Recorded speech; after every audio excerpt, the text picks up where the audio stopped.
हरे कृष्ण। तो ये कुंती महारानी की जो स्तुतियाँ हैं आज के हमारे इस परिस्थिति के लिए बहुत बहुत आवश्यक है। आज इस विपरीत विषम परिस्थिति में सुखमय जीवन जीने का कला हमें कुंती महारानी के कथाओं से मिलेगा। तो श्रीमद् भागवतम के इस पहले स्कंद में कुंती महारानी का स्तुति आता है। कुंती महारानी को किस प्रकार से विपरीत परिस्थिति में रखा गया था उसका वर्णन आता है। कहते हैं कि परीक्षित महाराज का जन्म का जब वर्णन आता है तो कहते हैं उनके जन्म का वर्णन करते ही वक्षये कृष्ण कथ उदयम परीक्षितो अथ राजर्ष जन्म कर्म विलापनम संस्थाम च पांडुपुत्राणाम वक्षये कृष्ण कथा उदयम। परीक्षित महाराज जी का कथा कहते कहते पांडवों का कथा भी जरूर आ जाएगा। तो कुंती महारानी का कथा का वर्णन आता है। कुंती महारानी जो है राजा सुरसेन जो कि 5000 वर्ष पहले जो मथुरा राज्य में शासन करते थे उनके वह बालिका हुई, कन्या हुई, बेटी हुई। कुंती महारानी बहुत ही सुंदर और बहुत ही विलक्षण उनके चरित्र और उनके गुणों उनका वर्णन आता है। जब कुंती महारानी और उनके भाई वसुदेव छोटे से थे, वसु सुरसेन राजा का एक बहुत ही घनिष्ठ मित्र हुआ करता था जिनका नाम था कुंती भोज। उनके जीवन में संतान का सुख नहीं था और यहाँ पर सुरसेन राजा को दो दो संतान का सुख था। तो उन्होंने अपना जो कन्या है, बेटी है कुंती, जिन जिनका नाम था पृथा, उनको उनको उन्होंने कुंती भोज को अर्पण कर दिया। कुंती भोज राजा ने इस कन्या को बहुत सुंदर तरह से शासन किया कि ये जो कन्या है वो कुंती भोज को ही अपना पिता मानने लगी। तो ये उनका नाम पड़ गया कुंती। कुंती कुंती देवी का जीवन में वर्णन आता है बचपन में जब वो छोटी सी थी तब बचपन में वो जब छोटी सी थी तब दुर्वासा मुनि जिनके विषय में सब लोग जानते हैं वो बहुत बहुत क्रोध स्वभाव का है। दुर्वासा मुनि जो है बहुत क्रोधित हो चुका था, होने का उनका एक के लिए विख्यात है। तो दुर्वासा मुनि जो है क्रोधित हो गया था, क्रोधित होने के लिए बहुत विख्यात है। वो जब कुंती भोज राजा के शासन में आए तो कुंती देवी जो थी अपने सखियों के साथ खेल रही थी, छोटी सी बालिका है। उन्होंने कहा चलो खेलते हैं। खेलते खेलते सारे जो सखियां वो दौड़ के भाग गई क्योंकि दुर्वासा मुनि का आगमन हो गया। तो कुंती देवी ने प्रणाम किया, ऋषिवर का स्तुति किया। ऋषिदेव ने कहा कि मुझे भूख लगी है, मुझे कुछ दीजिए। और अ, ये जो दुर्वासा मुनि है वो अन्न इत्यादि नहीं खाता, वो अ, जो है रेत का जो है ध्रुव इत्यादि को पाता था। तो रेत और ध्रुव का बना हुआ यह सुंदर सुंदर चपाती और पकवान बनाकर बहुत शीघ्र उन्होंने दिया। तो दुर्वासा मुनि बहुत प्रसन्न हुए और आशीर्वाद दिया, देवी बेटी भविष्य में आपको मैं ऐसा वर देता हूँ कि आप जो भी देवता को आप जो भी देवता को स्मरण करोगे वो देवता आपके सामने प्रकट हो जाएगा और उस देवता से आपको एक संतान भी प्राप्त होगा। तो ये विचित्र जो वर है किसने दिया? कुंती देवी ने। राजा ये देव ऋषि दुर्वासा मुनि ने कुंती देवी को दिया। कुंती देवी सोचने लगी ये क्या वर है, और दुर्वासा मुनि अपने धाम गमन करने लगे, भ्रमण करने लगे, अपनी यात्रा में आगे बढ़े। और कुंती देवी सोचने लगी अच्छा मैं थोड़ा सा आजमा के देखता हूँ, ये भी कोई आ, मंत्र है जिसे उच्चारण करने से कोई देवता को स्मरण करते वो प्रकट हो जाएगा, संतान उत्पन्न होगा। तो देखा दिन है, सूर्य देव है, तो सूर्य देव को स्मरण कर लिया। क्योंकि बालिका ने सूर्य देव को स्मरण कर लिया और सूर्य देव जो है सूर्य को देखा, सूर्य देव को स्मरण किया, उस मंत्र का उच्चारण किया तो सूर्य देव जो है वहाँ पे प्रकट हुए, मुस्कुराने लगे, अर्थात देवी मैं आपके समक्ष प्रकट हो गया और इस वरदान के अनुसार आपको एक पुत्र प्राप्त होगा, पर ध्यान देना आपका पवित्रता भंग नहीं होगा, आपका चरित्र भंग नहीं होगा। तो इस प्रकार से जब वर दिया तो कुंती देवी आश्चर्यचकित हो गई। अब उनको ये भय सताने लगी कि एक नादान कन्या बालिका जिनका विवाह नहीं हुआ है, उनको संतान हो गया, ऐसे समाज को पता लग जाएगा तो लोग क्या कहेंगे, उनका, उनके परिवार का, उनके कुल का, उनके खानदान का, उनका वंश का नाम पे कलंक लग जाएगा। हृदय में पत्थर रखते हुए सुंदर सा इस बालक को उन्होंने नदी में एक पत्र लिखकर लिखा, जिन्हें भी ये बालक प्राप्त हो कृपा करके इस बालक को बालक का जो है पालन कीजिए और उनको परवरिश कराइए। हृदय में पत्थर रखते हुए वो कहा, क्योंकि कोई भी स्त्री हो, चाहे बालिका हो या तरुणी हो, सबके हृदय में जब माँ होती है तो बच्चे के प्रति बहुत आकर्षण होता है, बच्चे के प्रति लगाव होता है। और बच्चे से दूर कर जब हो जाते हैं तो हृदय में थोड़ा सा जो है विरह का भाव उत्पन्न होता है। देखिए, बचपन में पिता से अलग होना पड़ा, फिर संतान हुआ तो लगभग माँ बन गई, तो माँ होकर संतान से भी अलग होना पड़ा। फिर उनका विवाह होता है पांडु महाराज से। पांडु महाराज का वर्णन आता है महाभारत में कि पांडु महाराज को ऐसा श्राप लगा, एक दिन वो वन में जा रहे थे और वन में जाते जाते वहाँ पे शिकार कर रहे थे। शिकार करते करते उन्होंने देखा शिकार तो कुछ मिल नहीं रहा है, तो एक हिरन, हिरनी को देखा, सोचा कि हिरनी और हिरन को आज शिकार लगा देता हूँ। और तीर जब मारा हिरन और हिरनी की जोड़ी को, ये बाण से जो तीर लगा तो आवाज मनुष्य का है। वास्तव में वो हिरन हरिणी वास्तव में एक ऋषि और ऋषि पत्नी जो है संतान उत्पन्न करने के लिए, वो संतान जो भगवान की सेवा में लगे, ऐसे संतान उत्पन्न करने के लिए संग कर रहे थे। पर लोक लज्जा के कारण वे मनुष्य शरीर से हिरण्य हिरण के शरीर को प्राप्त किए थे, और ये बात पांडु महाराज को पता नहीं था।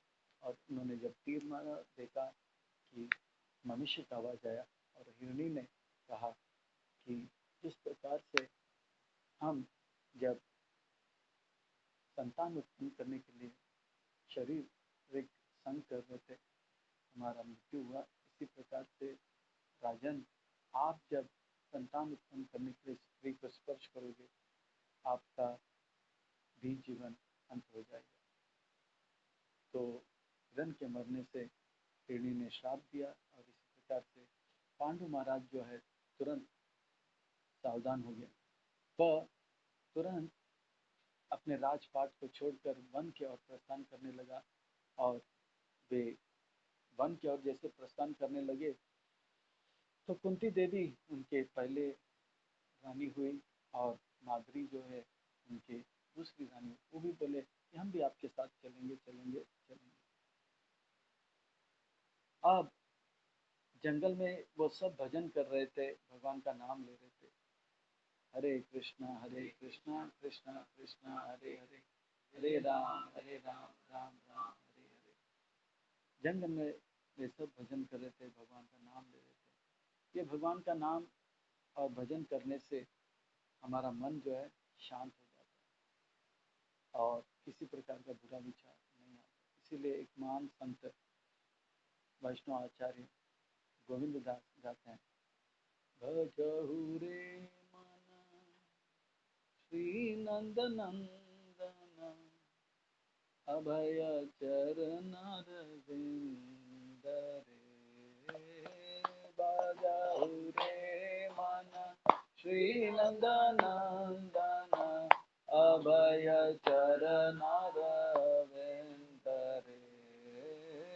भजहु रे मन श्री नंद नंदन, अभय चरण रविंद रे।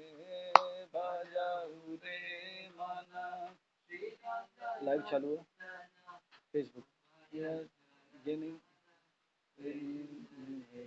यूट्यूब में।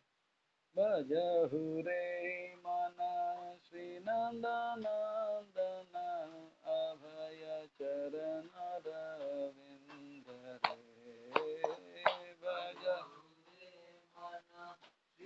नंदन अभय चरण रविंद रे, दुर्लभ मानव जन्म सतसंग, दुर्लभ मानव जन्म सतसंग, दुर्लभ मानव जन्म सतसंग, दुर्लभ मानव जन्म सतसंग, तरह ये भव सिंधु रे, तरहु ये भव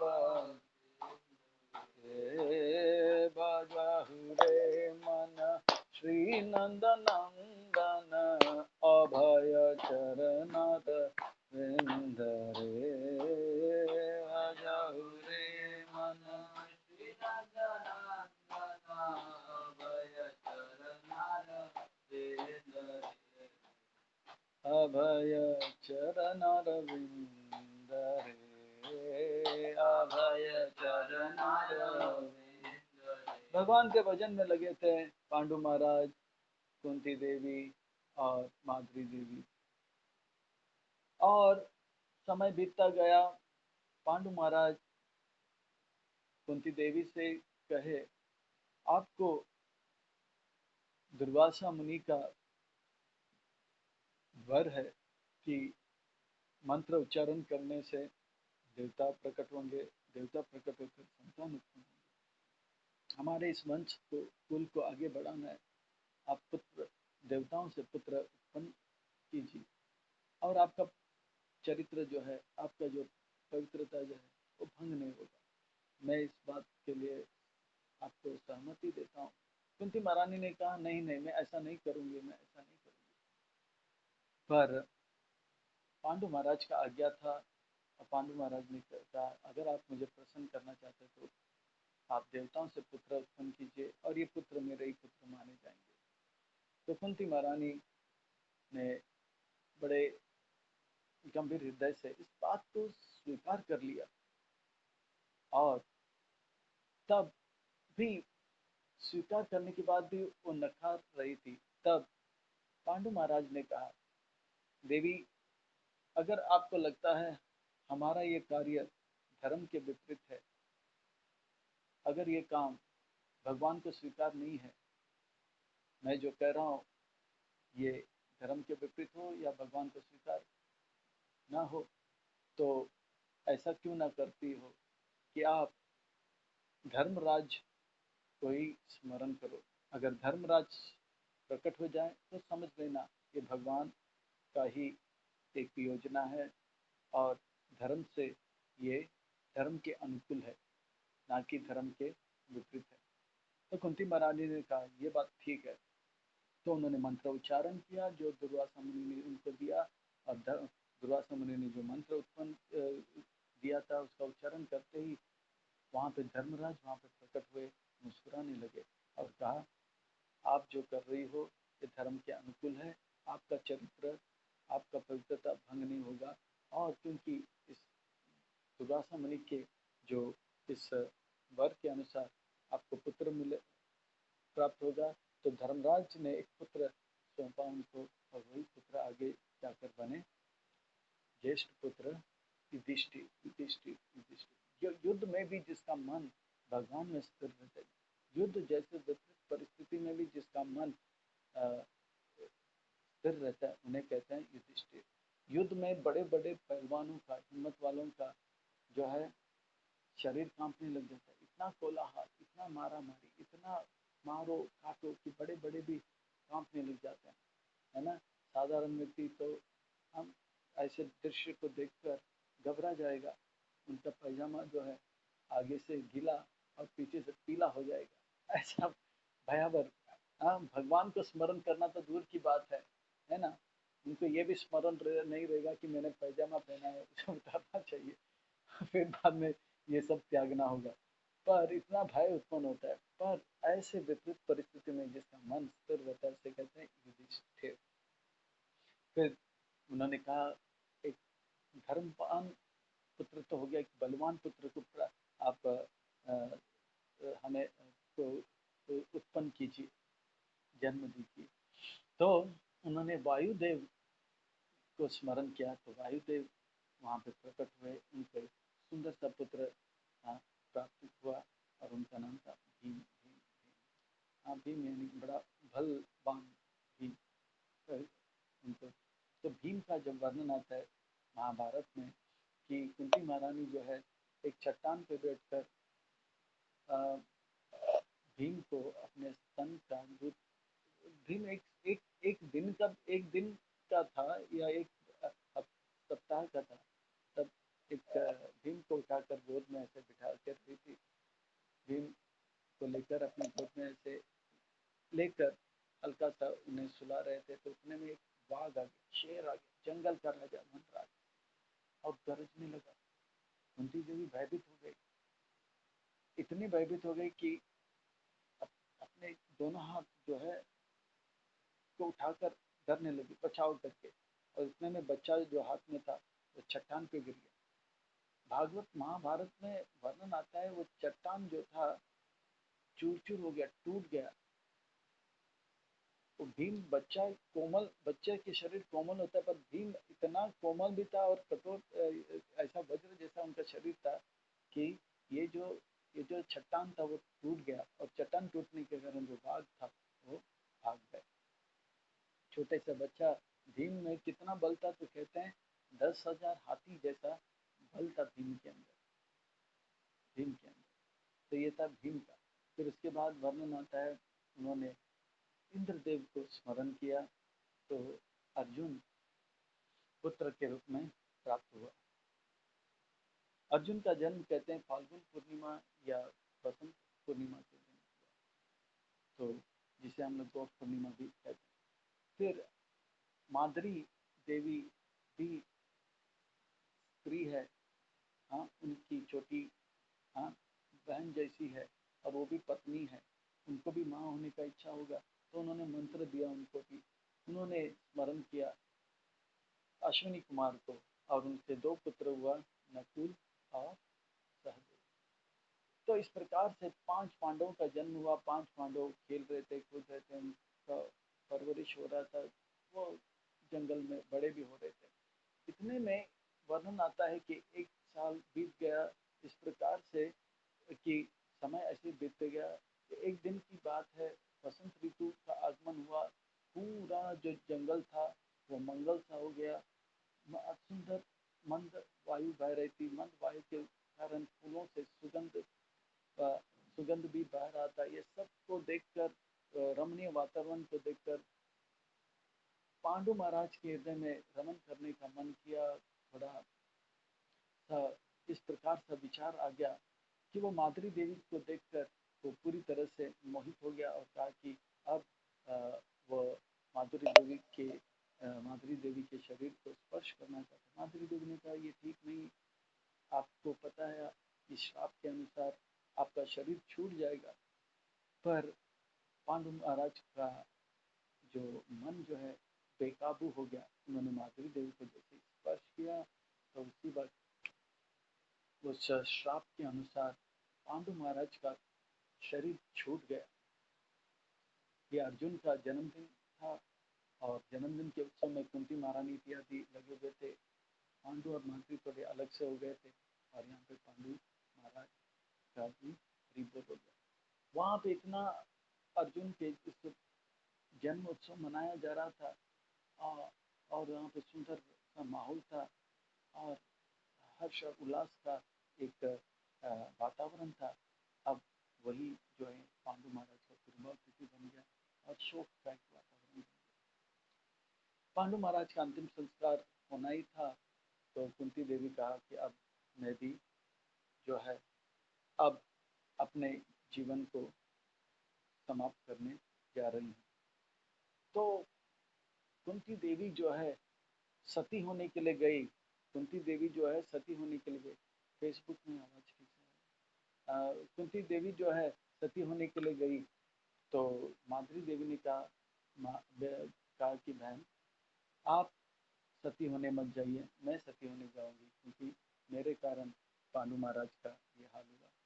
कुंती देवी कहती कि मैं दोनों बहन एक दूसरे से मैं कर रही थी, मैं जाऊंगी मैं जाऊंगी मैं जाऊंगी। आखिर में माधुरी देवी ने कहा बड़ी बहन से, कहा कि बहन समझा करो, जितना प्यार आप नकुल सहदेव को दे सकती हो और जितनी अच्छी तरह से आप नकुल सहदेव को प्यार दे सकती हो, पालन पोषण कर सकते हो, उतना मैं भीम युधिष्ठिर अर्जुन को नहीं दे पाऊंगी।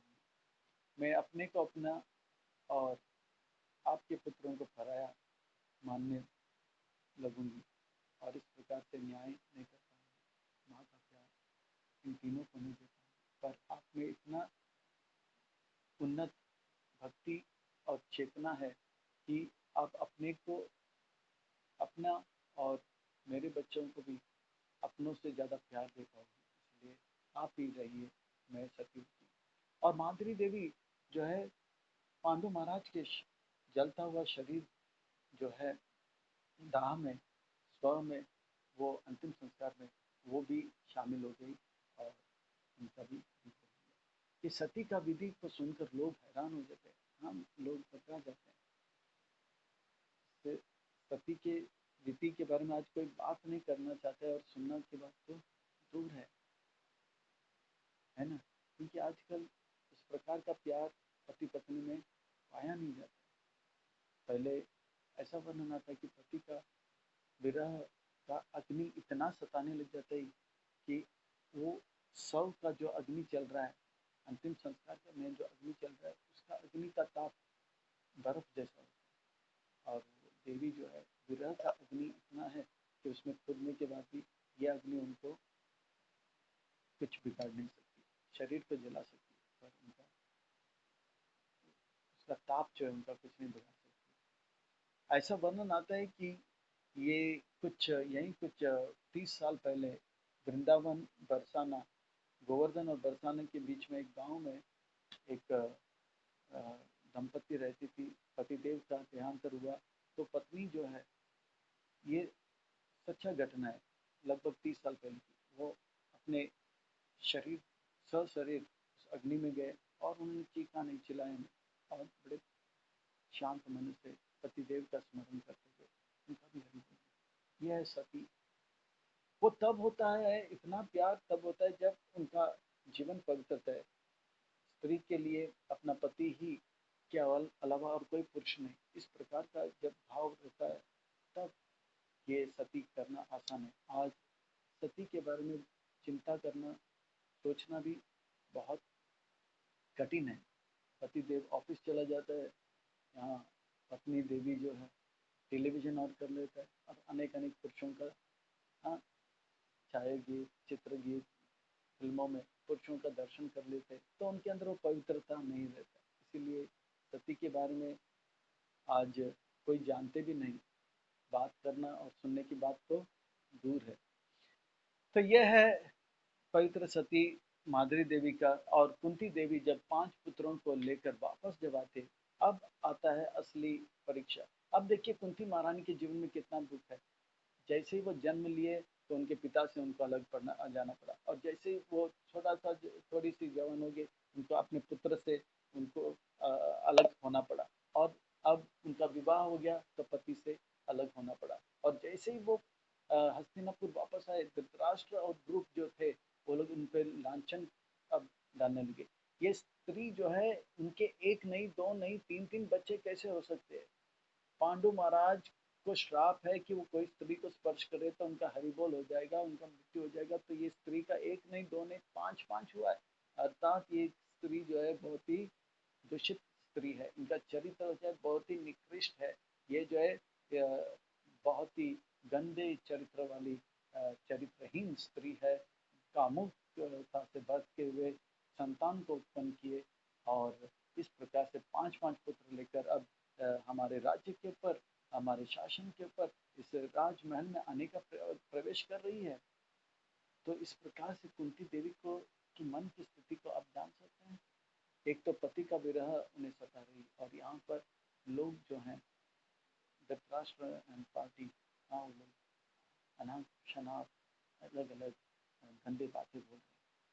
इस प्रकार के परिस्थिति में कोई भी स्त्री जो है जो कि एक धार्मिक जीवन यापन करे, पवित्र जीवन, वो नहीं रह सकती। पर कुंती महारानी ऐसे विपरीत परिस्थिति में भी, ऐसे अ, ऐसे असम परिस्थिति में भी उनका मन जो था शांत था, और वो दिव्य आनंद का अनुभव कर रही। ये कैसे संभव है, इस बात को हम आगे जाके कल के सत्र में बताएंगे।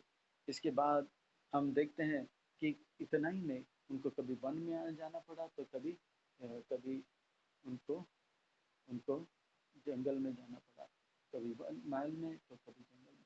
तो जैसे जैसे ये बच्चे बड़े होंगे, तो दुर्योधन को एक ही बात डराता था। भीम जो है खेल खेल में दुर्योधन को पटकता था। तो दुर्योधन के मन में एक ही बात रहता था कि ये जो भीम है इसका हरे कृष्ण करा नहीं है। एक दिन की बात है, दुर्योधन का जन्मदिन था। वो बोला कि मैं आज आपको स्पेशल केक खिलाऊंगा। वो गए थे पिकनिक के लिए, है ना, प्रीति भोज करने के लिए। तो प्रीति भोज करने के लिए गए, तो भीम को अकेला लेकर गया, मतलब खूब खिलाऊंगा। तो गया तो उनको एक स्पेशल, कहते कि मिठाई, केक, मिल्क केक, मैदा वाला नहीं। उन दिनों पे मैदा हुआ नहीं करता था। तो इतना सुंदर मिल्क केक किया, पर उसमें जहर मिलाया। जहर जैसे मिलाया, भीम को बोला भोग लग गया, महाप्रसादी गोविंद भी हो गया, खाओ। तो भीम जो था इतना खाता था। कहते हैं कि जितना 5 पांडव नहीं अकेला नहीं खा पाते थे, उससे चौगुना वो खाते थे, और उतना ही काम भी करते थे। ऐसा नहीं कि खा के खाते थे, काम भी करते थे, इसलिए उनका पेट आगे नहीं बढ़ता था, छाती आगे पेट अंदर, और सेवा करते थे, ऐसा था।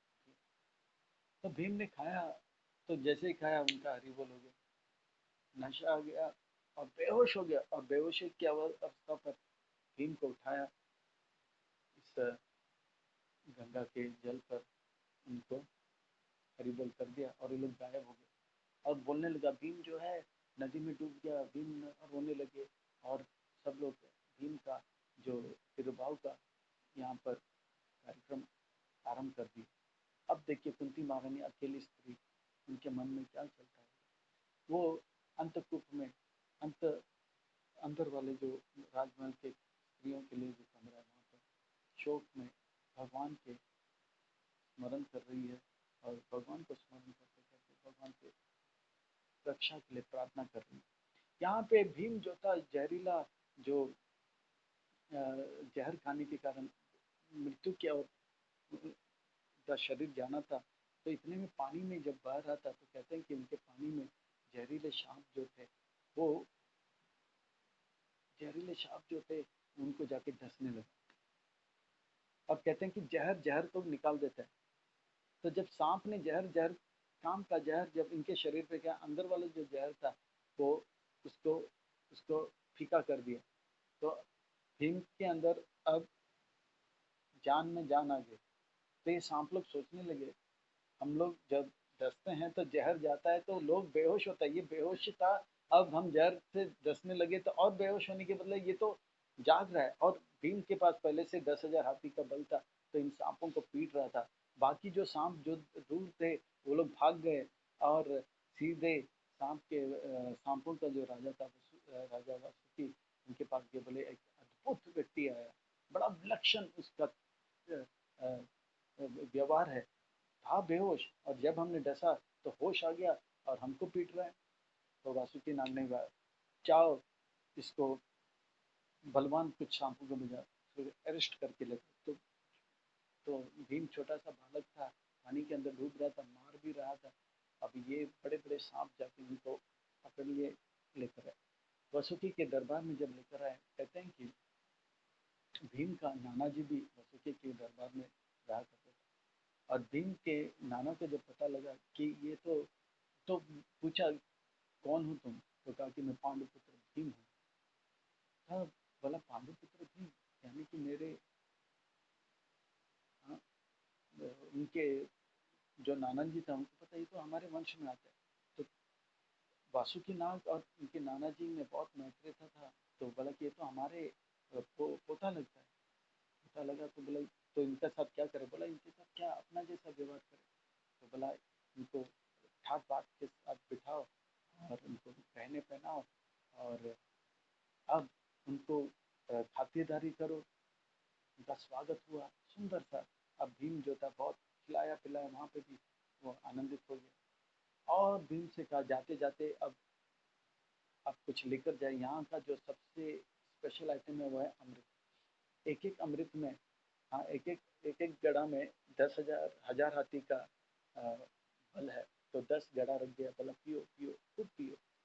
और पोते को पीते पीते देखकर इनको बहुत आता। अभी इनके पास डूबने से पहले कितना हाथी का बल था, 10,000 हाथी का बल था। फिर अब यहाँ पर 10 गड़ा पिया तो एक एक गड़े में एक एक हजार हाथी का बल था। तो अब कितना हो गया एक्स्ट्रा, और 10,000 हाथी का बल। अभी 10,000 10,000 20,000 हाथी का बल लेकर भीम को वापस विदा किया। भीम वापस नदी के तट पर आए, बहुत सुंदर वस्त्र इस्त्री डालकर भीम नाचते नाचते वापस गया। अब भीम को देखकर हस्तिनापुर वाले सोचा ये कहाँ से आ गया, भीम का तो हरे कृष्णा हो गया। भूत भूत भूत पूरा पूरा हस्तिनापुर में चर्चा हो गई। फिर भीम जो है माँ कुंती के पास गए, वापस मिले, सबको पता लगे भीम का तिरुभाव नहीं हुआ, उनका जो समाधि था उसको हटा दिया। तो भीम के पास अभी 10,000 नहीं 20,000 हाथी का बल गया। देखो द्वापर युग में लोगों के पास बल हुआ करता था और उनका बल जो है हाथी के बल से माना जाता था। Elephant power 20,000 elephant power. और आजकल कलयुग में लोगों का बल जो है पूरा चला गया, हाथी पावर नहीं बोलते हैं, एलिफेंट पावर नहीं, हॉर्स पावर बोलते हैं। हाँ, अभी लोगों का इतना कम होने लगे, अभी डॉग पावर में आ जाएगा। तो हॉर्स पावर, ये फॉरेन कलयुग में लोगों का पास इतना बल नहीं होता, तो कौन सा पावर वो लोग जानते हैं, हॉर्स का पावर जानते हैं, हाथी का पावर नहीं जानते। खास करके ये हॉर्स पावर जो है ये भारत के बाहर जो देश है, पाश्चात्य देश से ये शब्द आता है। क्योंकि पाश्चात्य देश में हाथी नहीं होते तो उनको हाथी का पावर भी पता नहीं, वो घोड़ा देखते हैं तो घोड़ा का पावर जानते, तो हॉर्स पावर। पर हमारे यहाँ पर भारत में हाथी और हाथी का पावर से गिनती होता है बल का। तो ये था हॉर्स पावर और एलिफेंट पावर, बल आ गया। अब ये सब बड़े होने लगे तो कहा कि देखो ना आप लोग 5 और ये 100, बहुत पॉपुलेशन बहुत घुटन सा हो रहा है, आप लोग के लिए एक स्पेशल हम एक स्थान देते हैं। तो उनके लिए कहा कि एक स्पेशल जगह पे उनको जगह पे बोला कि महल बनाते हैं, उस महल में आप लोग बहुत अच्छी तरह से रहो।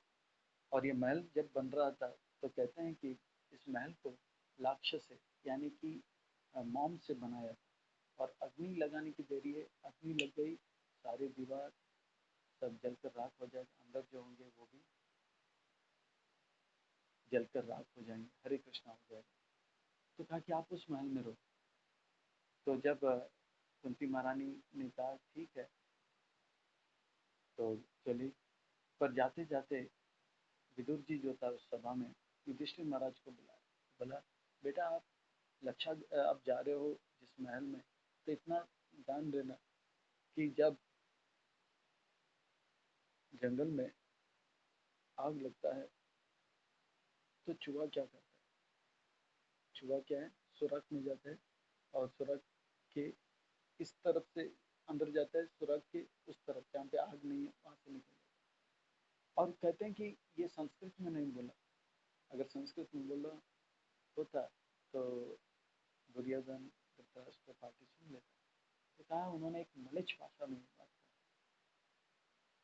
और मलिच भाषा यानी कि अंग्रेजी हो सकता है। तो अंग्रेजी भाषा में कहा कि fire in forest what will rat do. तो युधिष्ठिर महाराज भी सारे भाषा जानते थे, तो उन्होंने कहा, बाकी लोग समझ नहीं पाए, बाकी लोग इस बात को समझ नहीं पाए। और इस प्रकार से जो है ये जो है युधिष्ठिर महाराज जान गए तो वो सावधान हो गए। और जब वे उस महल में आए तो वे बहुत सावधान थे, बहुत सावधान थे, बहुत सावधान थे। फिर बहुत दिन बीतने के बाद युधिष्ठिर महाराज स्वयं कहा कि देखिए, ये एक षड्यंत्र है और कभी भी आग लग सकती है, ऐसा क्यों नहीं करते हैं। हमको पता है विदुर जी माँ चाचा जी ने बताया सुराग है, तो हम लोग सुराग के उस तरफ चले जाते हैं। तो वर्णन आता है कि उस रातों रात वो लोग योजना बनाए कि हम जाएं, और उसी वक्त एक भीलनी अपने 5 पुत्रों के साथ आए थे, और युधिष्ठिर महाराज को इसके बारे में कुछ पता नहीं, ना तो नकुल सहदेव भीम अर्जुन को पता है, और कुंती महारानी को बोला कि भीलनी आएगी। भीलनी आगे, वो लोग वहाँ पर थोड़ा आराम कर रहे थे, और इतने में युधिष्ठिर महाराज ने आग में लगाया, और कहते हैं कि सुराग से भागने की बारी आई तो सब थक गए। तो कहा कि भीम ने कहा डरो मत, मैं तो उन्होंने, कहते हैं कि नकुल सहदेव को अपने बाएं हाथ में,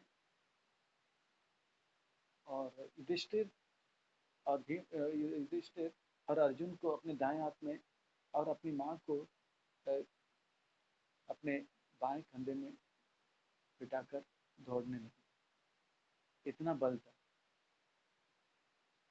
इनके पास। 20,000 हाथी का बल है ना, 20,000 हाथी का बल है, तो एक हाथी बड़ा आसानी से 10 लोग को उठा सकते हैं। तो 4 बैठे हैं, तो इनको कुछ फर्क नहीं पड़ता, भाग भाग के सुराग के बाहर निकल गए। और यहाँ पे 5 और 1 6 शरीर मिला अगले दिन।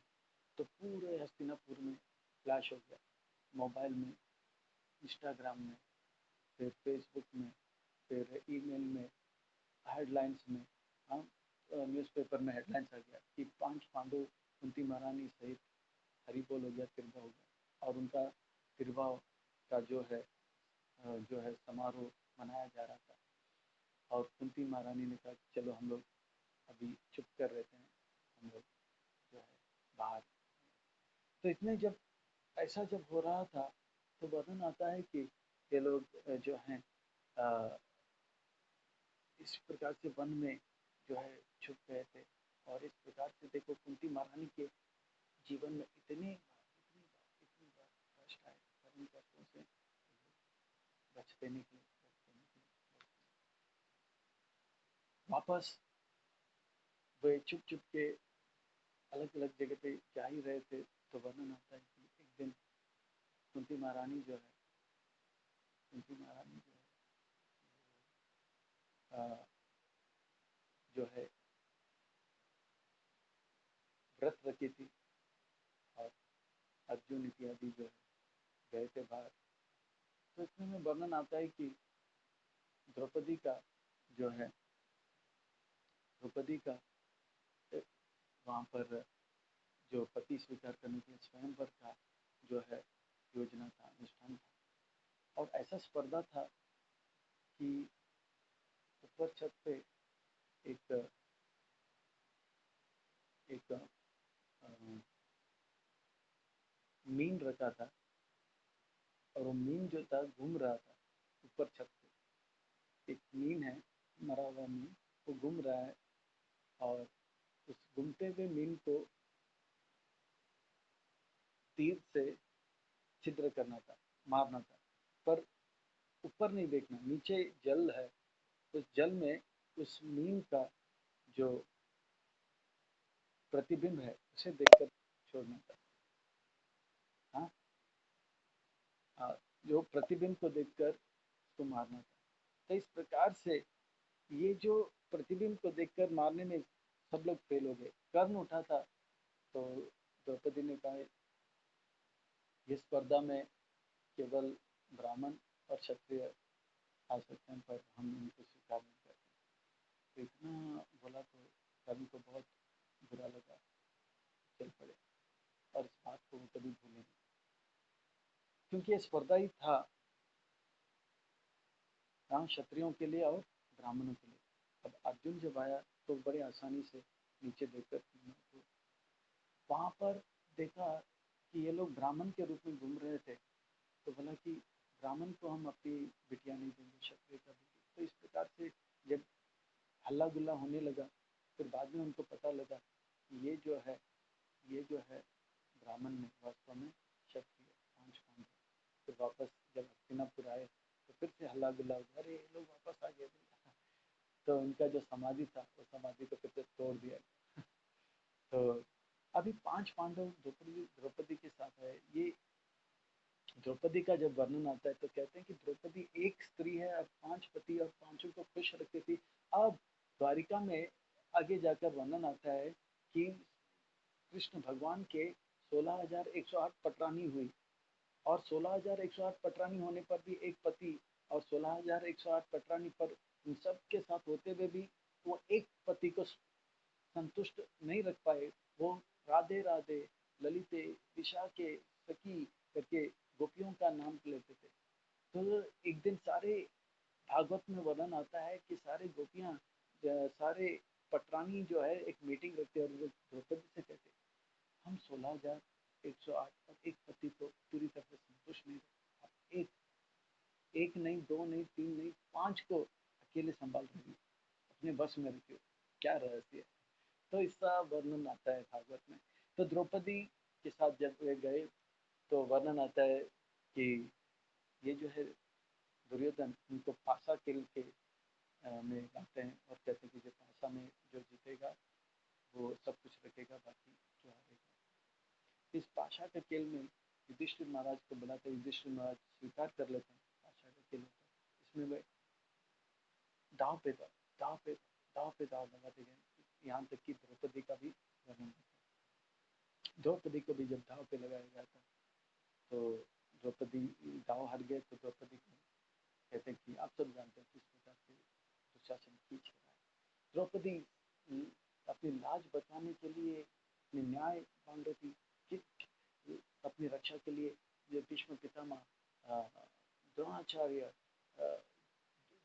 धृतराष्ट्र सबकी ओर देख रही थी। पर इतने में सबको देखते देखते देखते देखते देखते देखते उन्होंने देखते ही रहे,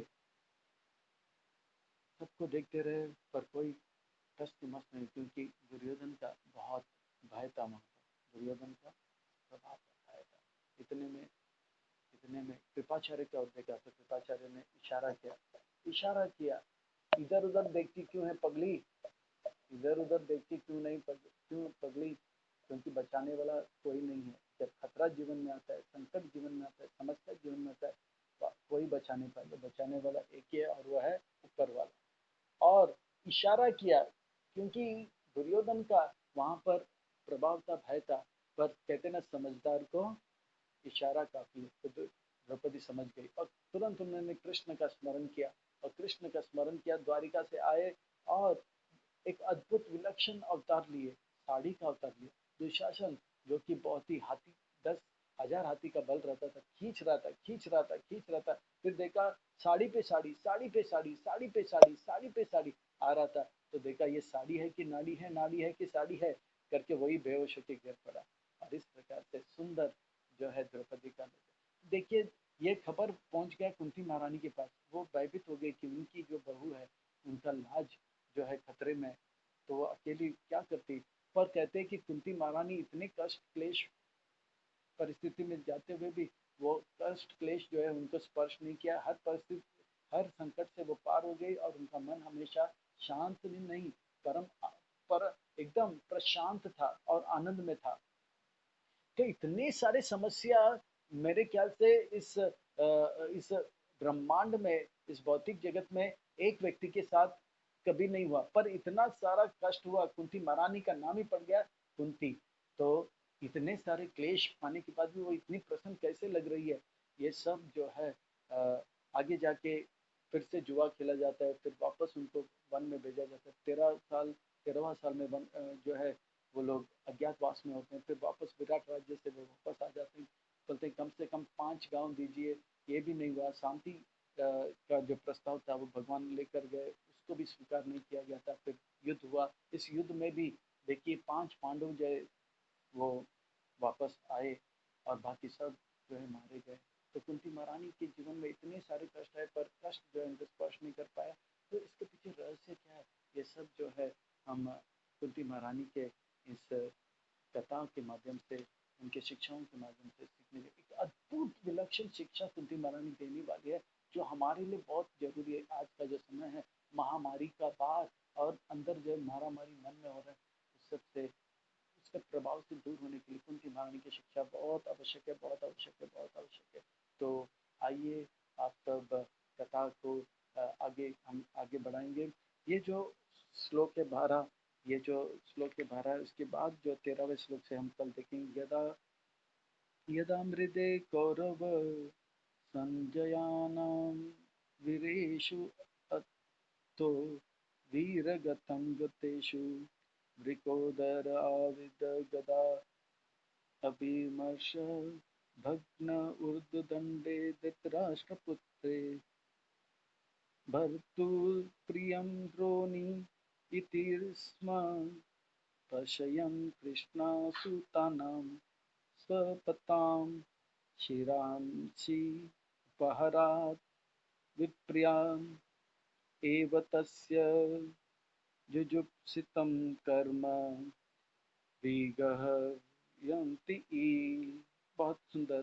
जब दोनों दलों अर्थात कौरव तथा पांडव के अपने अपने योद्धागण कुरुक्षेत्र के युद्ध स्थल पर मारे जा चुके और मृत योद्धाओं का यथायोग गति प्राप्त हो गई, और जब भीमसेन की गदा के प्रवाह से मरुदंड टूट जाने से धृतराष्ट्र का पुत्र विलाप करता गिर पड़ा, तो द्रोणाचार्य के पुत्र अश्वत्थामा ने द्रौपदी के सोते हुए पांचों पुत्रों के सिर को काटकर मूर्खतावश उन्हें उपहार स्वरूप यह सोचते हुए अपने स्वामी को अर्पित किया कि इससे उसका स्वामी प्रसन्न होगा। लेकिन दुर्योधन ने इस जघन्य कृत्य की निंदा की और वह तनिक भी प्रसन्न नहीं हुआ। ये जो है कल कथा जो है यहाँ से आरंभ करेंगे, यहाँ पे वाणी को विराम देंगे। संक्षेप में हम देखते हैं कि कुंती महारानी ने जितना कष्ट अपने जीवन में देखा, शायद ही न भूतो न भविष्य कोई और जीव इतना कष्ट अपने जीवन में देखा। पर इतने कष्ट आने पर भी कुंती महारानी हमेशा प्रसन्न रही। तो इसका रहस्य क्या है, कल देखेंगे। तो अब हम हमारे जो संस्था के संस्थापक आचार्य जब पीछे प्रवचन करते हैं, कथा करते हैं, तो कीर्तन से आरंभ करते हैं, और जब विराम देते हैं तो भी कीर्तन से और नृत्य से करते हैं। तो उन्हीं के पद चिन्हों पर चलते हुए इस श्रील प्रभुपाद जी के 125वां दिव्य व्यास पूजा के उपलक्ष्य पर हम उनके पद चिन्हों पर चल के आएंगे। इस विधियों को फिर से हम जागृत कराने का प्रयास करेंगे, और हम लोग भी थोड़ा सा कीर्तन करेंगे। कहते हैं कि ये कीर्तन जो है पूरा जगत का मंगल कर लेता है। तस्माद संकीर्तनो विष्णु जगन मंगलम, ये पूरा जगत का मंगल कर देता है, पूरा जगत मंगल कर देता है। जगन मंगल अम्बसा, ये पूरे जगत का मंगल कर देता है। ये भागवत में इसका वर्णन आता है। श्रीमद् भागवतम के 6वें स्कंध में यह संकीर्तन का वर्णन होता है, जगत का मंगल कर देता है।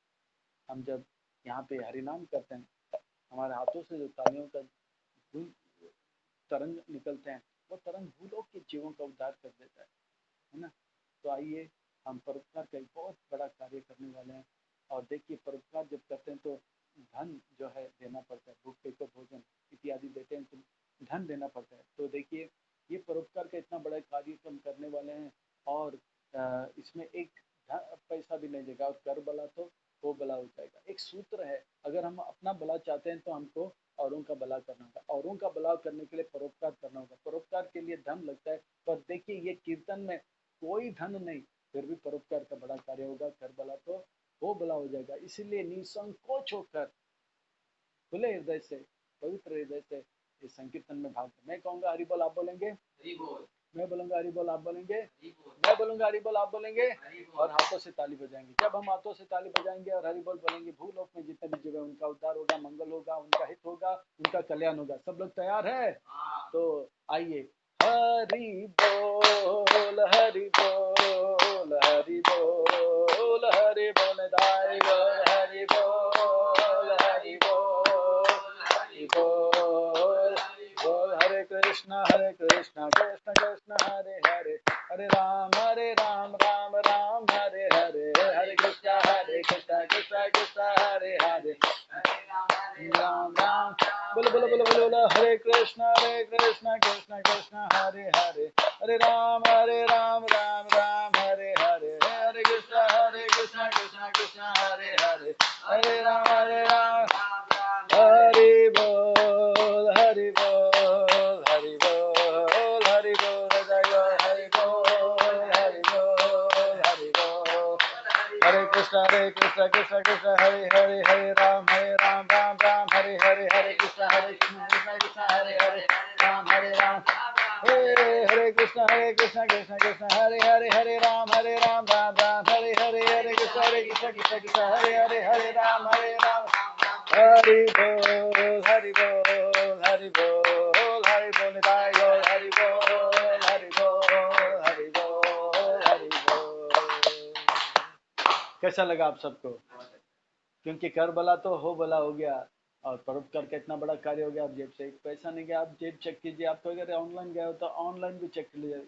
देखिए भक्ति का ये सुंदर विधि है, तस्मात् संकीर्तनम विष्णु जगन मंगलम अम्बसा, इतना जगत का मंगल करने वाला ये बहुत बड़ा कार्य है, जगन मंगलम करता है ना। ये संकीर्तन परोपकार का इतना बड़ा कार्य हो गया, एक पैसा नहीं गया। हाँ, भक्ति करने से, देखिए भक्ति करने से वक्त से पहले किस्मत से ज्यादा हमें मिलेगा। हो सकता है आपको, जरूर ऑनलाइन चेक कीजिए, धन मिला होगा। चले आगे चलते हैं। भूलोक के ऊपर जो है बहुत सारे लोग हैं, उनका भी नाम है, क्या है, स्वर्ग लोग, जन लोग, तप लोग, है ना, भू भवर इत्यादि सारे तप लोग, और उसके बाद सत्य लोग। इधर भी जीवात्मा है, उनके पास वैभव बहुत है, पर फिर भी वो लोग भौतिक है, भौतिक जगत में तो कष्ट का अनुभव करते हैं। उनका भी उद्धार करना है, हाँ या ना? क्योंकि करबला तो हाँ, परोपकार का इतना बड़ा कार्य हो जाएगा और जेब से एक पैसा नहीं जाएगा। इसलिए निसंकोच होकर कीर्तन में भाग लें। मैं बोलूंगा हरि बोल, आप बोलेंगे हरि बोल, मैं बोलूंगा हरि बोल, आप बोलेंगे हरि बोल, और हाथ ऊपर करेंगे और झूमेंगे। आपके हाथ से निकलने वाले जो तरंग ऊपर जब जाएंगे तो ऊपर के लोगों का जो जीव है उनका हित करेगा, मंगल करेगा, उनका कल्याण करेगा। परोपकार का इतना बड़ा कार्य हो जाएगा, कर भला तो हो भला हो जाएगा और जेब से एक पैसा नहीं जाएगा। इसलिए निसंकोच होकर इस विधि में लग जाइए। हरि बोल हरि बोल हरि बोल हरि बोल हरि बोल हरि बोल हरि बोल, टाइगर हरि बोल हरि बोल हरि बोल। हरे कृष्ण कृष्ण कृष्ण हरे हरे, हरे राम राम हरे हरे, हरे कृष्ण कृष्ण कृष्ण हरे हरे, हरे राम राम हरे कृष्ण कृष्ण कृष्ण हरे हरे, हरे राम राम हरे हरे, हरे कृष्ण कृष्ण कृष्ण हरे हरे, हरे राम हरे कृष्ण कृष्ण कृष्ण हरे हरे, हरे राम राम राम हरे हरे, हरे कृष्ण कृष्ण हरे हरे, हरे राम राम राम। हरि बोल हरि बोल हरि बोल हरि बोल, हरि बोल हरि बोल हरि बोल हरि बोल। तो बताइए कैसा लगा आप सबको? क्योंकि करबला तो हो भला हो गया, परोपकार का इतना बड़ा कार्य हो गया और जेब से एक पैसा नहीं गया। देखिए इतना बड़ा कार्य हो गया, क्योंकि जगन मंगलम, तस्मात् संकीर्तनम विष्णु जगन मंगलम अम्बसा। अब ऊपर के लोगों का जीव, ऊपर के लोगों का जो जीव है उनका उद्धार हो गया, भूलोक में जितने जीव थे उनका उद्धार हो गया। अब इसके नीचे भी तो बहुत सारे जीव हैं, उनका भी उद्धार करना है, हाँ या ना? क्योंकि कर भला तो हो भला, और जितने लोगों का हम भला करेंगे तो हमारा भी भला हो जाएगा। ये सूत्र है हमारा। जब हम भला चाहते हैं तो हम अपने लिए कुछ करें तो भला नहीं होगा, पर हम औरों का भला करेंगे, इसमें हमारा बल हमारा भी भला हो जाएगा। तो क्यों हम रुके हैं? हाँ, चलिए उनका भी भला करते, पर कैसे करेंगे? देखिए, मैं बोलूंगा हरि बोल, आप बोलेंगे हरि बोल, मैं बोलूंगा हरि बोल, आप बोलेंगे हरि बोल, हाथों से ताली बजाएंगे, हाथ ऊपर करेंगे। मैं बोलूंगा हरि बोल, आप बोलेंगे आप हरि बोल, हाथों से ताली बजाकर हाथ ऊपर करेंगे और पाँव भी ऊपर करेंगे। और जब पाँव ऊपर करके पाँव आपका नीचे आएगा, वो भूमि को स्पर्श करेगा, तो उससे जो तरंग नीचे जाएंगी, वो नीचे के लोग तलातल, रसातल, पाताल और नरक में जो जीव है उनका उद्धार करेगा, कल्याण करेगा, उनको हित करेगा। परोपकार का इतना बड़ा कार्य हो जाएगा, जीव जगत का हित हो जाएगा, जेब से एक पैसा नहीं जाएगा, कर भला तो हो भला हो जाएगा। नृत्य करने से, भगवान के नाम कीर्तन में नृत्य करने से कहते हैं कि हमारा मंगल हो जाता है। हाँ, नृत्य करने से भगवान जो है, कृष्ण स्वयं कहते हैं, जो मेरे नाम कीर्तन में मेरे सामने नाचता है तो मैं प्रसन्न हो जाता हूँ, मैं उनका, उनके द्वारा खरीद लिया जाता हूँ। हम आजकल मोबाइल खरीदें, कपड़े खरीदें, घर के आइटम्स खरीदें, गाड़ी खरीदें, बंगला खरीदें, पर भगवान को कोई खरीद सकता है? जो सबका मालिक है, मालिक को कोई खरीद सकता है? नहीं। पर ये जो भक्ति विधि है ना, इतना सरल है। मैंने बताया ना, हाथों से ताली बजाने से दुख दूर हो जाते हैं। हाँ, कीर्तन में सर हिलाने से टेंशन दूर हो जाता है, जय जयकार करने से अनंत दूर हो जाते हैं, कथा सुनने से हमारा जीवन सार्थक हो जाता है, और नाचने से भगवान को ही खरीद लेता है। और इतने भी भगवान के सामने नृत्य करने से भाव विभोर होकर आंखों से जब आंसू आएगा, तो कहते हैं कि आंखों से जब आंसू आएगा तो भगवान इतने भाव विभोर हो जाएंगे, कहते हैं कि वो व्यक्ति मुझे खरीद ही लेगा और मुझे अपना कठपुतली जैसे मुझे नचा भी लेगा। यह है भक्ति का शक्ति। और वो भी नृत्य करने से, कितना सरल है, chanting, dancing and feasting, Prabhupada ji ने बता दिया। तो हम भी नाचेंगे, गाएंगे, और देखिए भाव विभोर होकर अगर आंसू आ गया तो देख लेना क्या कमाल हो जाएगा। पर आप कहोगे आंसू तो निकल नहीं रहा है, क्या करेंगे, नाच तो रहा हूँ, आंसू नहीं निकल रहा है। तो झूठ मूठ का आपने मिर्ची लगाया और आंखों से आंसू निकाला, तो भगवान तो सर्वज्ञ जान लेंगे, फिर असली मिर्ची जीवन में। जो भी है, हमको कुछ ढोंग या दिखावा नहीं करना है। हम लोग नाचेंगे और आंखों से भाव विभोर होकर आंखों से आंसू आए तो अलग बात है, नहीं आए तो भी भगवान हमसे प्रसन्न है। या भगवान भले प्रसन्न हो या ना हो, पर ये भक्ति का विधि का अर्थ होता है भगवान को प्रसन्न करने का विधि। पर भगवान को प्रसन्न करना दूर की बात है, अगर हो या ना हो, भगवान को प्रसन्न करना जो है वो लक्ष्य है। पर भगवान को प्रसन्न हम करें ना करें, पर भगवान का भक्ति को जैसे स्वीकार कर, भगवान जो है खुश हो जाते हैं और हमें प्रसन्न कर देते हैं। देखिए, हम भक्ति में इतने उन्नत होना चाहिए कि भगवान को प्रसन्न करें, पर भगवान के प्रसन्न करने के लिए हम भक्ति में इतना उन्नत भी नहीं है। थोड़ा सा हम चैंटिंग, डांसिंग, फीस्टिंग क्या किया, फिर भी हम प्रसन्नता का अनुभव करते हैं। यह है भक्ति का स्पेशलिटी। तो भक्ति के शुरुआत में ही हम थोड़ा सा कुछ कर लेते हैं तो हम प्रसन्नता का अनुभव होता है। भगवान प्रसन्न हुए ना हुए वो अलग बात है, पर हम प्रसन्न हो जाते हैं। ये है भक्ति का शक्ति। चलो आइए, तो हम थोड़ा कीर्तन में और और नृत्य करते हैं और जीव जगत का हित करने का प्रयास करते हैं। आइए, सब तैयार हैं? तो जो तन से जवान है, जो तन से जवान है, जो तन से जवान है वो कूदेंगे, और जो मन से जवान है वो थोड़ा पाँव को दायां बायां, दायां बायां, दायां बायां ऐसे करेंगे। Everybody ready? हरि बोल, हरि बोल, हरि बोल, हरि बोल, जय बोल, हरि बोल, हरि बोल, हरि बोल, हरि कृष्ण, हरे कृष्ण, कृष्ण कृष्ण, हरे हरे, हरे राम, राम राम, हरे हरे, हरे कृष्ण, कृष्ण कृष्ण, हरे हरे, हरे राम, राम राम, हरे हरे, हरे कृष्ण, कृष्ण कृष्ण, हरे हरे, हरे राम,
प्रेमानंद की जय। आप आए सब भक्त वृंद की जय। जय जय श्री राधे। जय जय श्री राधे। जय जय श्री राधे।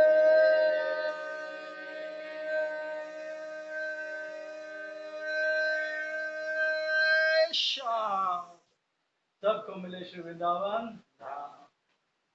श्रीमद् भागवत सप्ताह महामहोत्सव की जय।